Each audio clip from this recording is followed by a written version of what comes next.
Ya, hari ini kita akan ngomongin memori. Nah, memori yang pertama itu ada yang namanya case memory. Ya, small, kecil. Sorry, slide-nya bahasa Inggris ya.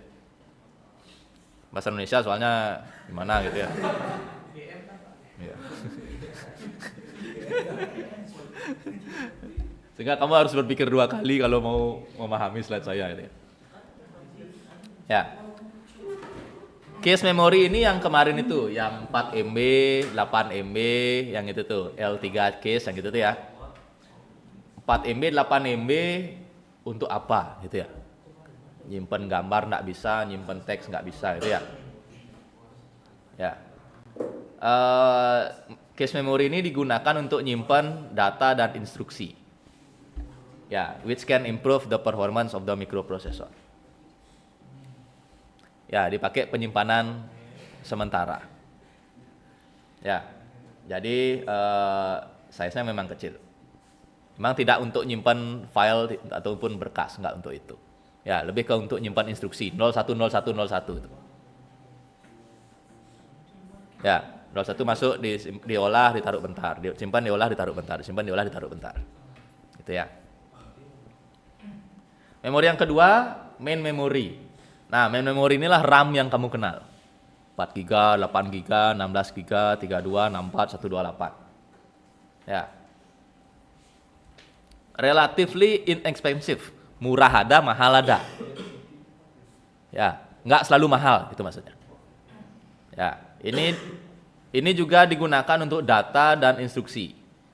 Jadi case tadi yang kamu kalau beli prosesor isinya 4 MB, 8 MB yang kayak gitu keterangannya, dan juga RAM komputer yang kamu kenal itu sebenarnya isinya sama. Ya, isinya sama. Cuma yang sedang dikerjakan itu disimpan di case, ya. Yang lagi standby, lagi ngantre ditaruh di RAM. Ya, itu bedanya. Isinya sama, maksudnya nanti dalamnya sama. Isinya adalah data dan instruksi. Ya, saya contohin.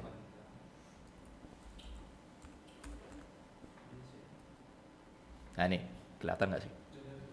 Ya, ada mem nih. Nah, ini main memory laptop saya. Ini sekarang 16 GB dipakai 3,3 GB. Ya, pakai 3,33. Nah, akan ada yang mondar-mandir lagi ke case, lagi ke RAM aslinya, lagi ke case, lagi ke RAM aslinya, akan ada yang mondar-mandir. Tergantung yang mana yang dikerjain sama si prosesor. Ya, akan ada yang mondar-mandir, masuk lagi ke case, masuk lagi ke RAM aslinya, masuk lagi ke case, masuk lagi ke RAM aslinya. Ya, itu dia.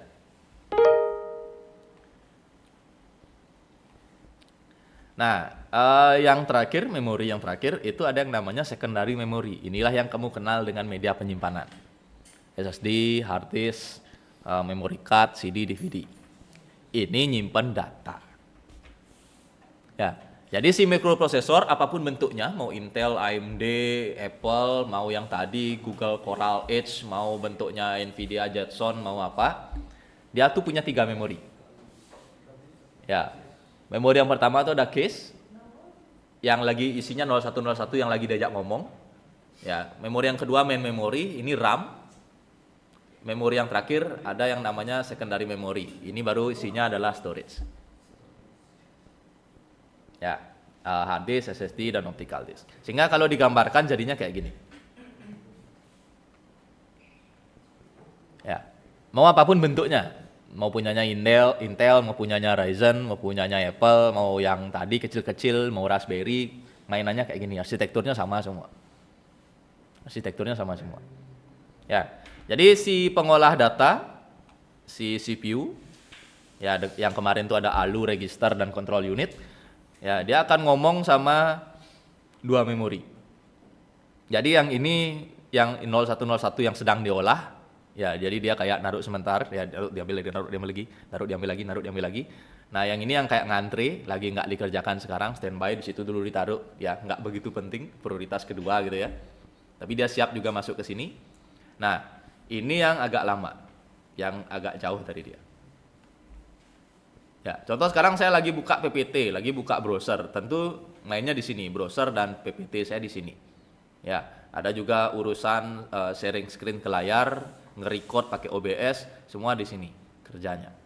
Ya, Yang lagi nggak kebuka, misalnya apa ya? Yang lagi nggak kebuka, misalnya Telegram gitu ya, atau aplikasi-aplikasi lain, diam dulu di hard disk. Ya, diam dulu di hard disk. Makanya ketika kamu buka aplikasi, RAM-nya kan nambah cas. Ya, buka lagi aplikasi nambah cas, nambah RAM. Ya, buka VirtualBox meledak komputernya itu ya. Ya, jadi awalnya yang nggak kebuka VirtualBox-mu gitu ya, Telegram, apa ya, game-game. Kalau lagi nggak main game semua di hard disk, di SSD.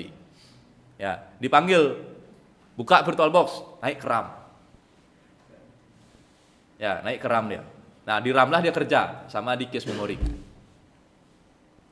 Ya, sini dia kerja. Aplikasi yang terbuka itu jalannya di sini. Ya, sistem operasi juga jalannya di sini. Ya, sistem operasi baru nyala memang Windows itu ada di hard disk, tapi ketika komputernya dinyalain, sistem operasinya kan naik ke RAM. Makanya komputermu nyala, RAM-nya kan nggak pernah kosong. Walaupun baru nyala, isinya desktop doang, buka, lihat RAM-nya, langsung isi 2 GB, 3 GB, kan gitu kan. Nah itu, karena sistem operasinya si Windows ada di sini. Ya, si Windows ada di sini. Dan ini datanya nggak kesimpan. Kamu buka Microsoft Word ada di primary memory. Kamu ngetik belum kamu save, mati listrik.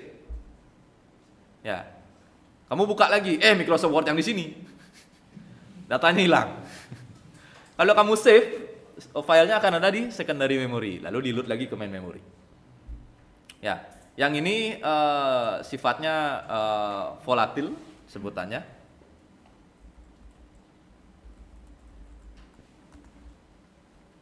Ya, nih keep in information only during the time. Sebentar, volatil apa non volatil ya? That can nih ya. Yang ini sorry kebalik ya. Yang ini namanya non volatil.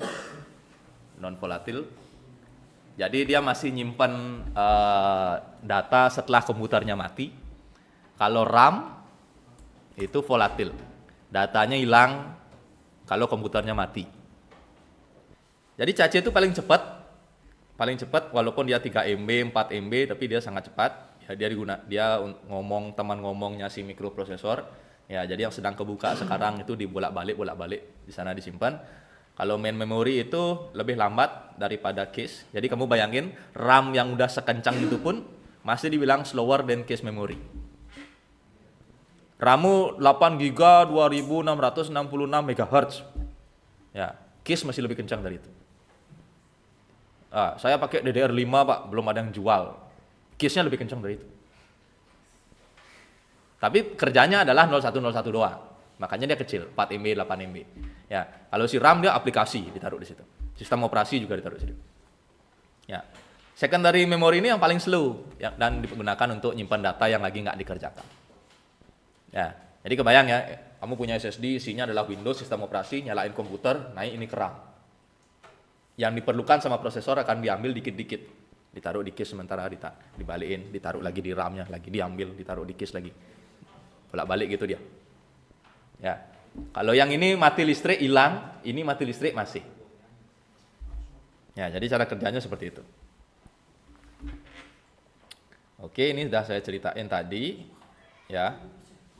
Nah, ini. Ya, jadi kalau data dan instruksinya nggak ada di main memory, ya, mikroprosesor akan mengakses si secondary memory. Ya, jadi kalau instruksinya nggak ada, tiba-tiba saya buka sesuatu yang lagi nggak jalan di laptop, dia akan ngambil dulu dari hard disk, makanya prosesnya agak lambat. Ya, pasti akan ada muter-muternya, klik, net baru kebuka. Nah itu karena dia ngambil dulu dari hard disknya, dibawa ke RAM, baru ditarik lagi ke cache memory. Ya, makanya kenapa sejak munculnya SSD komputer makin jauh lebih kencang.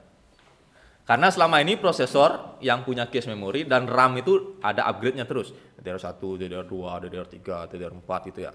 Hard disk ini dari 10 tahun lalu barangnya gitu doang. 5.400 RPM, 7.200 RPM gitu ya. Ada 10.000 RPM. Tapi gitu-gitu aja. Mainannya RPM, round per menit, muter gitu aja. Nah, makanya diganti, putaran ini diganti. SSD pakai chip kayak flash disk. Ya, peningkatannya jauh lebih besar, makanya komputernya ngebut luar biasa. Akhirnya ada memori yang bisa mengimbangi si RAM dan si cache memori. Ya, kebayang ya. Jadi cache dan RAM itu tiap tahun upgrade, DDR3, DDR4 ya, sekarang bahkan ada DDR5 terus jalan, hard disk ini terus ketinggalan. Ya, masih pakai teknologi kuno, pakai piringan cakram terus menerus ya, dari 10 tahun yang lalu piringan cakram gitu aja. Jadi dia ketinggalan. Sedangkan ketiga ini berpengaruh ke kecepatan komputer. Karena yang tadi itu, prosesor akan ngomong sama hard disk.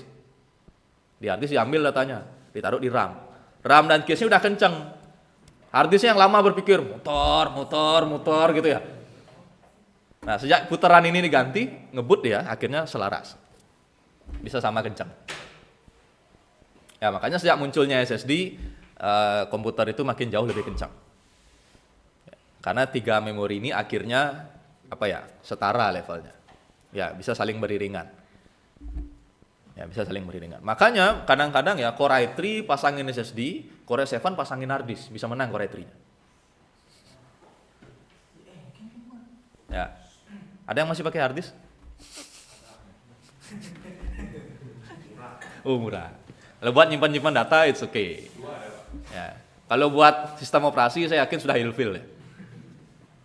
Ya, sudah ilfil. Nggak mau lagi pakai hard disk. Nah, berikutnya ada contoh. Ya, ada contoh. Ini gambarannya.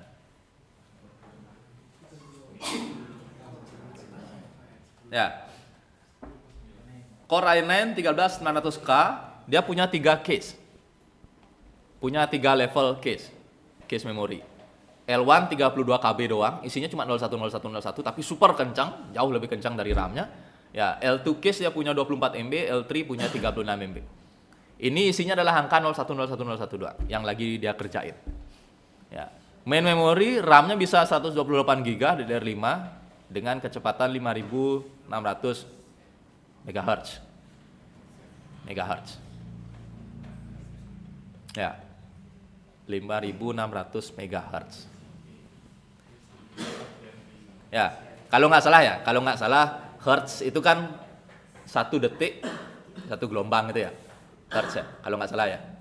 Ya, 1 detik ada 0 dan 1. Ya, dalam 1 detik. Dalam 1 detik dia bisa 0 dan 1 switch. Ya, sekarang bayangin, dalam 1 detik dia bisa 5600 tambah 0 lagi 3. 5600 mega kan, tambah lagi 1000 kan. Ya, kira-kira 5.600.000 angka 0 dan 1 dalam 1 detik. Itu DDR5. Cara berpikirnya kayak gitu. Kamu lihat satuannya apa? Hertz. Kalau nggak salah Hertz itu kan 0 dan 1 dalam 1 detik. Kalau nggak salah ya. Nah, sekarang bayangin 5.600.000 angka 0 dan 1 dalam 1 detik. Itu DDR5. Itu secondary memory. Main memory, sorry. Itu main memory. Segitu cepatnya. Sekarang bayangin cache memory kayak apa? Ya, cache memory itu kantongnya si Core i9. Ya, dia kerja, dia nyimpan dulu di kantong bajunya. Ya, ntar kalau kerjaannya jauh diambil dari RAM. Nah, gitu. Ya. Jauh lagi kerjaannya memang baru dibuka, ambilnya dari hard disk. Ya. SATA 3.0 biasa ya, semua udah tahu ada PCIe Gen 5. Ya. Buat secondary memorinya. Ketiga makhluk ini bersaudara, artinya adalah satu angkatan, sehingga kalau saya switch ke Ryzen nggak banyak yang ganti, ya, yang ganti cuma di cache memory. Ya, Apple nggak punya SATA, biasa alergi dia. Ya, Apple kan apa-apa disolder, mana mau pakai SATA. Ya, sehingga SATA-nya hilang. Ya, tapi PCIe-nya belum 5. Tapi ini M1 ya.